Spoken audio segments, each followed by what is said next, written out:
Collecting is fun, but it's also, I mean, it's something that I collect because I enjoy Godzilla. It's like, you know, somebody that collects pins obviously likes pins. When Dave and I first started collecting, the hunt or the look is like, oh, I don't have this. There was so much stuff that we didn't have. I mean, we had maybe 3 things, and there's like 500 things or 5,000 things out there. When you actually find it, and then it's like Christmas. I love Godzilla, I love the stuff, but I also like the, I guess you could say, the hunt or the finding of things.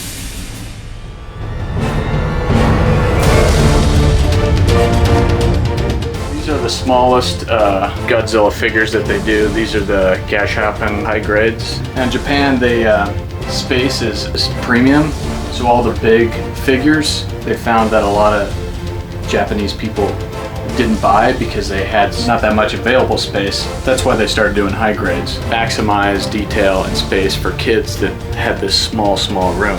And then they started doing dioramas, and all of them had a chase figure, which was a different colored figure.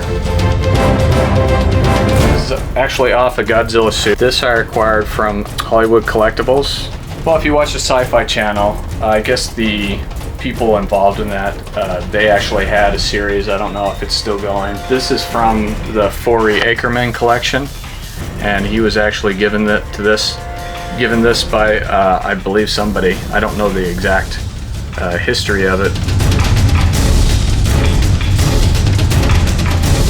This was I think an Ultraman, and then they used the modified suit. Yeah, it's a modified suit. And I bought it because it's a modified Godzilla suit.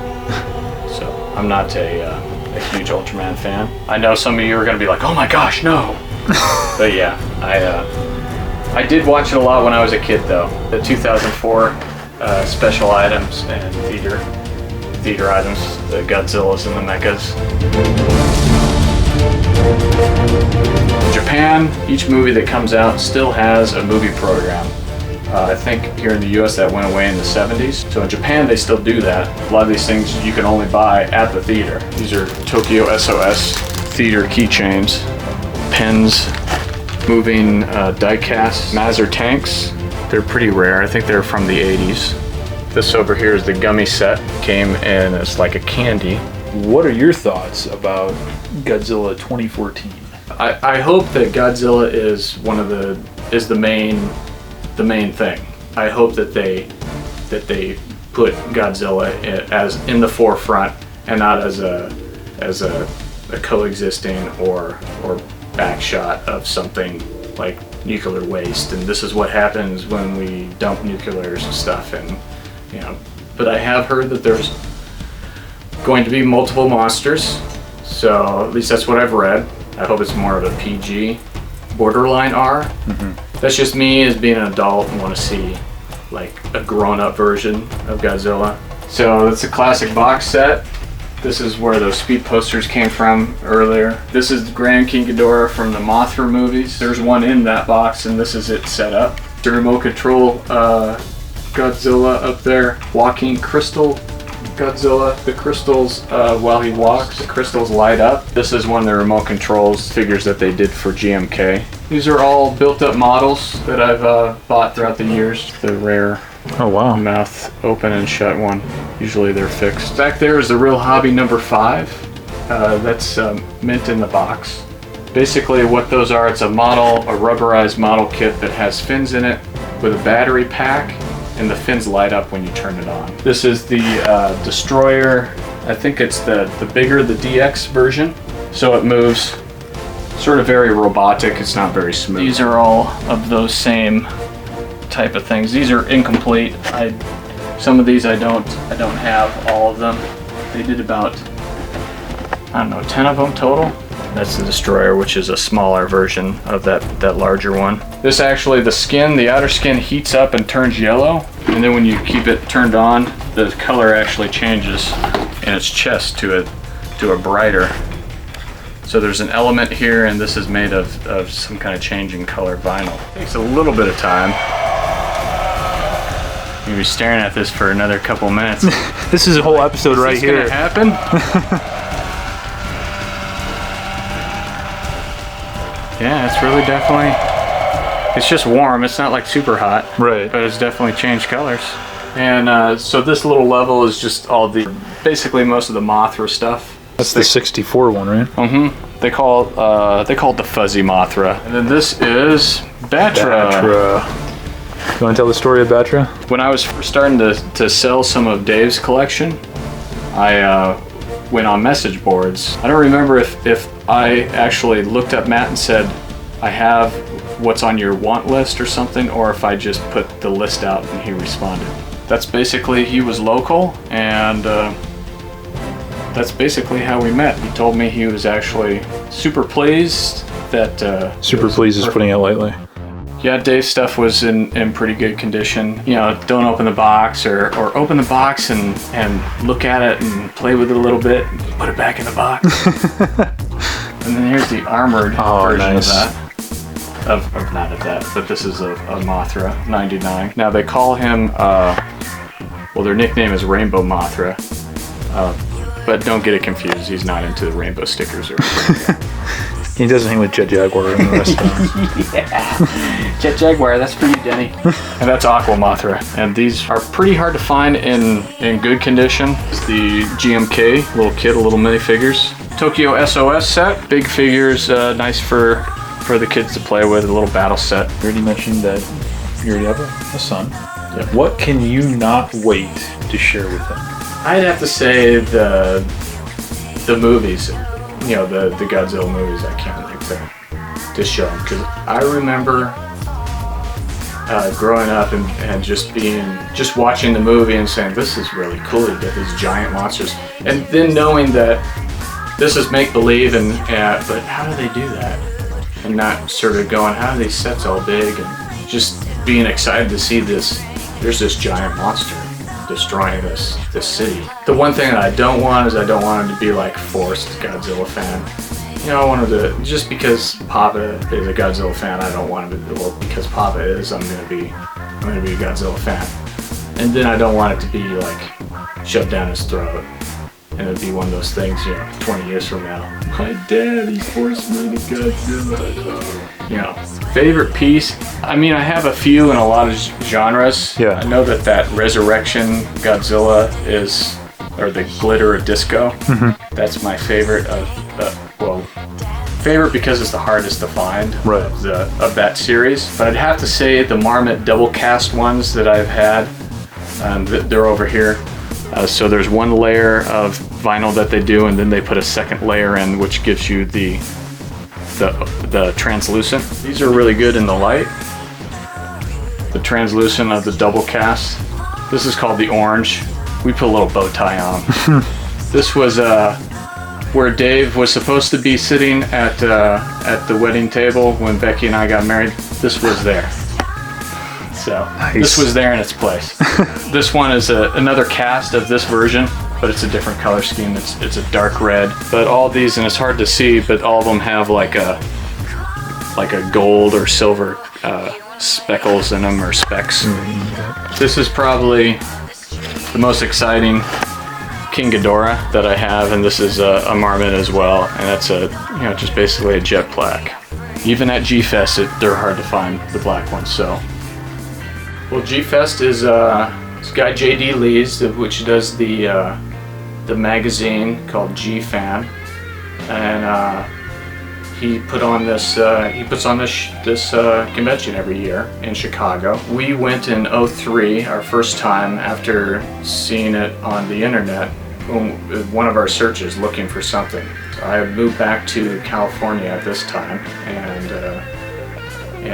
dating this girl, Becky, which I have now married and have children with. She joined us, and Dave was towards, of course, the end, and he was in a wheelchair. But it's like one of these things where like, this is great. You know, this is one thing that we definitely have to do before, you know, it gets worse. GFest usually will have it'll have a theme for the weekend, and I think the theme wasn't actually Godzilla, but it was like a Gamera. But we were just sort of new and in awe of everything, and we just wanted to go there for the dealer room. It's basically the most toys under one roof of Godzilla stuff. We bought so much stuff. We bought probably like $600-700 each of stuff. Funny thing, Becky was actually sick that weekend, so she's in the room, and Dave and I are downstairs, and we had met up earlier that day with Robert Scott Fields, which is in the Godzilla versus King Ghidorah, the 91 version. We didn't have any transportation, we didn't rent a car, and we wanted to go to the movies. And him and all his friends said, yeah, come with us. So they had this big van, and they shuttled us from the movie place and back, and they were totally cool about it. You know, I think we tried to give them, you know, some money for gas, and they're like, no, don't worry about it. We're just glad, you know, you guys are here and have a fun time. And so it was like we were, you know, like part of the club or something, you know. It's like, here's this guy who's been in a Godzilla movie, and he's like saying, yeah, just come on with us, and it was really cool. And then that night, Becky was sleeping, we were down there, and everyone's sort of hanging out and talking. And we decided to go over to this for snacks, like it's like a Circle K or something. Then it starts pouring down rain while we're there. Lightning, the rain is just coming down like crazy, and this is going on for like 20 minutes, and we're already like snacking on our stuff in this little convenience store. So then the guy goes, hey, do you want some trash bags, you know, to put over you and stuff? I'm like, all right, let's do it. And then, so I'm wheeling Dave in this wheelchair. He's got this black trash bag over. I have this black trash bag over. We were wearing shorts at the time because when we got there, it's, you know, it's Chicago, it's summertime, so it's muggy and, you know, it's sort of sticky, it's humid. We weren't expecting it to rain. And then we're running and we hit this massive puddle, and there's water spraying everywhere. We're just drenched with water. And but then we get back there and we're like, hey, this is cool, let's go in the toy room again. So we went in the dealer room again. Then I had to dry Dave off because he was like shivering like this. But he's like, nah, let's go for it. So we're in the bathroom and I'm patting him down. That's probably the best memory of Godzilla with Dave that I have, that, you know, was hanging out at GFest the first time, buying a bunch of stuff. And this is a nice one. I haven't taken him out of his packaging yet. I just think it's a nice figure. And then these are the Toy Dream Projects Burning Meltdown, or Popsicle, with a little dancing Lego figure that has a little suit on it. This is the damaged ones, basically. He's got a scar, and then mecha-godzilla has a damage on the other eye. This one's really popular and hard to get. This is the Titanosaurus 75 and the Godzilla 75. They had different color schemed ones. This is the shiny chrome one. Well, they call these fire and ice.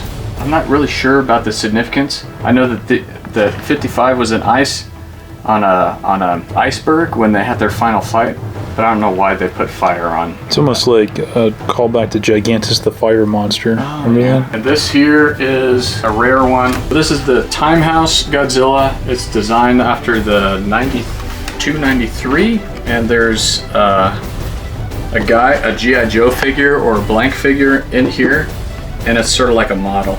But then they did a re-release, which they only did 100 of them. And the way to tell them apart is it's a different paint scheme, and the eyes are covered because it's done with glow-in-the-dark paint. This one's the big old Final Stage Premium Bandai. Probably is the biggest Bandai figure ever done. They had some M1 figures, which are these shiny type figures.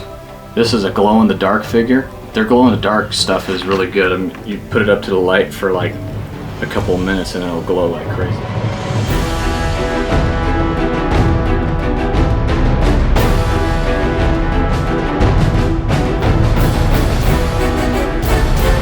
It starts from the oldest figure and all the way down to the newest movie. These are all the standard figures, so this is basically my standard Bandai shelf. 98% of these have tags. The older ones, as you get up top, there's a few that I don't have the tags with.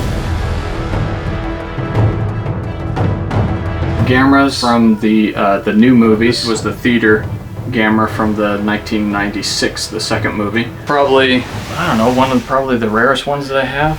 They only manufactured 100 of these, and it was a little special release. $700 figure. It's done with coal cast resin. It's supposed to mimic the promo picture that they did as promotion for Godzilla, the original movie. This is what it looks like, totally assembled. I received this, and the ankles, it was broken off at the ankles, shattered, and so it had the feet on each side, and then an electrical wire hanging out of one side where the electricals are. I emailed them and told them, hey, this is damaged, and I gave them pictures, and they apologized, of course, and said, we will refund you your shipping, and because it's insured with the UPS, and if UPS wants it back, it'll be too much to ship it back for us. But if UPS wants it back, they'll be, or FedEx or whoever it was, then they'll come back and pick it up. So they never came, and figured a year later it was mine. There we are.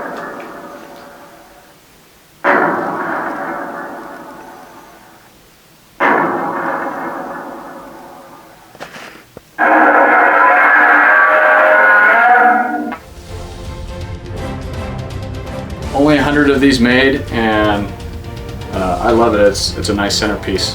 There are people out there that I know have a bigger collection than I do, that have gone into the marmots and the bull marks and all the other stuff that I can't even fathom collecting. I mean, plus I don't have room. And they have model kits. They probably, you know, just have so much more stuff than I do. Yeah, there is a lot of stuff out there, Godzilla, and Japanese Godzilla stuff is I'm amazed that there's so much of it in the United States.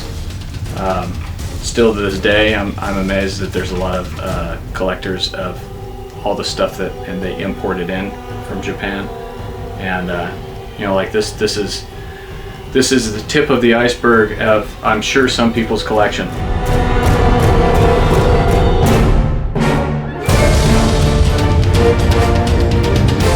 Sam, thank you again so much for allowing us into your home and showing off this absolutely astounding and wonderful collection. Well, it was my pleasure. Tell everybody to please collect responsibly. Please collect responsibly. Thanks for watching, guys. Thanks again, Sam. Take care.